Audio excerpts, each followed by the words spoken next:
اے ایمان والوں، تم پر روزے فرض کر دیے گئے ہیں جس طرح تم سے پہلے لوگوں پر فرض کر دیے گئے تھے، تاکہ تمہارے اندر تقوی پیدا ہو۔ گنتی کے چند دن روزے رکھنے ہیں، پھر بھی اگر تم میں سے کوئی شخص بیمار ہو یا سفر پر ہو تو وہ دوسرے دنوں میں اتنی ہی تعداد پوری کر لے، اور جو لوگ اس کی طاقت رکھتے ہوں لیکن رکھے نہیں، وہ ایک مسکین کو کھانا کھلا کر روزے کا فدیہ ادا کر دیں۔ اس کے علاوہ اگر کوئی شخص اپنی خوشی سے کوئی نیکی کرے تو یہ اس کے حق میں بہتر ہے، اور اگر تم کو سمجھ ہو تو روزے رکھنے میں تمہارے لیے زیادہ بہتری ہے۔ رمضان کا مہینہ وہ ہے کہ جس میں قرآن نازل کیا گیا،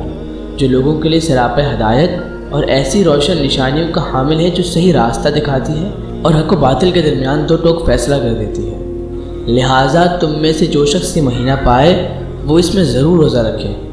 اور اگر کوئی شخص بیمار ہو یا سفر پر ہو تو وہ دوسرے دنوں میں اتنی ہی تعداد پوری کر لے۔ اللہ تمہارے ساتھ آسانی کا معاملہ کرنا چاہتا ہے اور تمہارے لیے مشکل پیدا کرنا نہیں چاہتا، تاکہ تم روزوں کی گنتی پوری کر لو، اور اللہ نے تمہیں جو راہ دکھائی اس پر اللہ کی تکبیر کہو، اور تاکہ تم شکر گزار بنو۔ اور اے پیغمبر، جب میرے بندے آپ سے میرے بارے میں پوچھیں تو ان سے آپ کہہ دیجئے کہ میں اتنا قریب ہوں کہ جب کوئی مجھے پکارتا ہے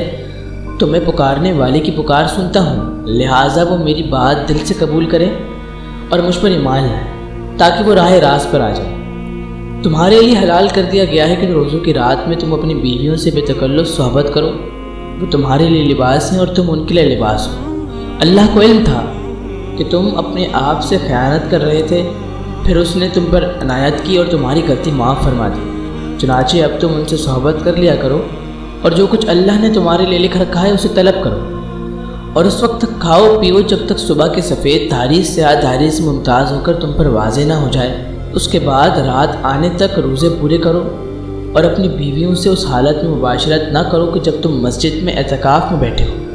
یہ اللہ کی مقرر کی ہوئی حدود ہے، لہٰذا اس کی خلاف ورزی کے قریب بھی مت جانا۔ اسی طرح اللہ اپنی نشانیاں لوگوں کے سامنے کھول کھول کر بیان کرتا ہے تاکہ وہ تقوی اختیار